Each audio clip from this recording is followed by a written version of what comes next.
દાહોદ શહેરના doctor, engineer, શિક્ષક સહિતના 26 લોકોનું ગ્રુપ છેલ્લા 12 વર્ષથી હિમાચલ પ્રદેશના અલગ અલગ ટ્રેકિંગ ટ્રેક ઉપર ટ્રેકિંગ કરવા જાય છે.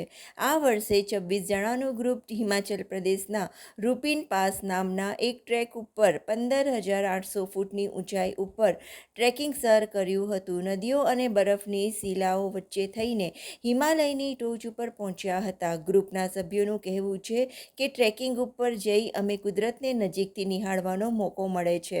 સાથે જ ટ્રેકિંગ ઉપર જતાં પહેલાં 2 થી 3 મહિના પ્રેક્ટિસ કરીએ છીએ, જેથી અમારી ફિટનેસ પણ જળવાઈ રહે. કુલ 10 દિવસના સફરમાં 5 દિવસ ટ્રેકિંગ કરી ગ્રુપ પરત દાહોદ ફર્યું છે અને પોતાની ફિટનેસની સાથે પર્યાવરણ જાગૃતિ માટે ટ્રેકિંગમાં વધુને વધુ લોકો જોડાય તે માટે અપીલ પણ કરી છે.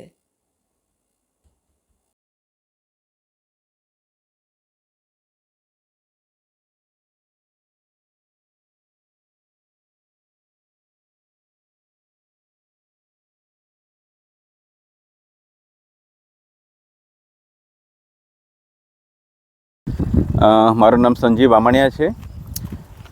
દાહોદમાંથી અમારું જે 25-26 જણનું એક ગ્રુપ છે જે દર વર્ષે હિમાલય ટ્રેકિંગમાં જાય છે. અને આ વખતે અમે લોકો 26 જણ રૂપિન પાસ જે હિમાચલમાં આવેલો એક ટ્રેક છે ત્યાં ગયા હતા. 10 દિવસનો ટોટલ જર્ની 10 દિવસની હતી. એમાં અમારે 5 દિવસનો ટ્રેક હતો.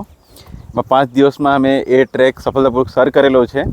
આખા ટ્રેકમાં વોટરફોલ હતું, ઉપર બરફ હતું અને બરફમાં રાત્રે અમે લોકો 1 વાગે સમિટ માટે નીકળ્યા હતા અને સવારે 7 વાગે અમે સમિટ કર્યું હતું. અને દાહોદમાંથી લગભગ આવા ટ્રેકિંગ કોઈ નથી કરતું. અમારું એક ગ્રુપ છે જે છેલ્લા 10 વર્ષથી આ રીતનું ટ્રેકિંગ કરે છે. અને પાછલા વર્ષોમાં અમે લોકો સાર પાસ છે, હિમાચલના બીજા ટ્રેક છે, ઉત્તરાખંડના ટ્રેક્સ છે એ અમે સર કરેલા છે. આની પાછળનું આ ટ્રેકિંગ કરવાનું મુખ્ય કારણ એ છે કે એનાથી અમારી ફિટનેસ સારી રહે છે. પર્યાવરણ આપણે પ્રકૃતિને બહુ નજીકથી જોઈ શકીએ છીએ. જે વસ્તુ અહીંયા આપણે ઘણીવાર વિચારોમાં આવીએ, ફોટોમાં જોઈએ, ત્યાં અમે લાઈવ જોઈએ છે અને લાઈવ જોઈને એનું જે એક્સપિરિયન્સ કરીએ એ ખરેખર એક અદ્ભુત હોય છે. અને બીજું કે આ રીતની ટ્રેક જે છે દાહોદમાંથી અમારે છે, બીજું કોઈ નહીં. હું એમ ઈચ્છું છું કે ઘણા લોકો આમાં જોડાય, લોકો હિમાચલ જાય, ઉત્તરાખંડ જાય, કાશ્મીર જાય અને ત્યાં ટ્રેકિંગ કરે અને કુદરતને માણે. Thank you. નમસ્કાર, હું નરેન્દ્ર ડાંગી દાહોદથી. અમારો ટ્રેકિંગ ગ્રુપ છે જે ઉત્તરાખંડ, હિમાચલ પ્રદેશમાં છેલ્લા 8 થી 10 વર્ષથી ટ્રેકિંગ કરે છે. અને અમારી જોડે અમારા કોચ પણ સંજુભાઈ, અમારા જે ટીમ લીડર છે એ પણ છે.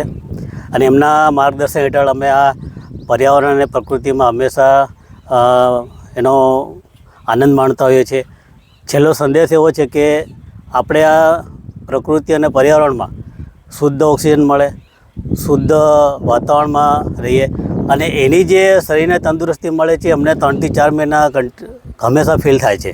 તો દરેક મિત્રોને એક સંદેશ એવો છે કે દાહોદમાંથી ઘણા મિત્રો બીજા પણ જે નથી આવતા તે પણ જોડાય અને આ સંદેશ બધા માટે છે. જય ભારત.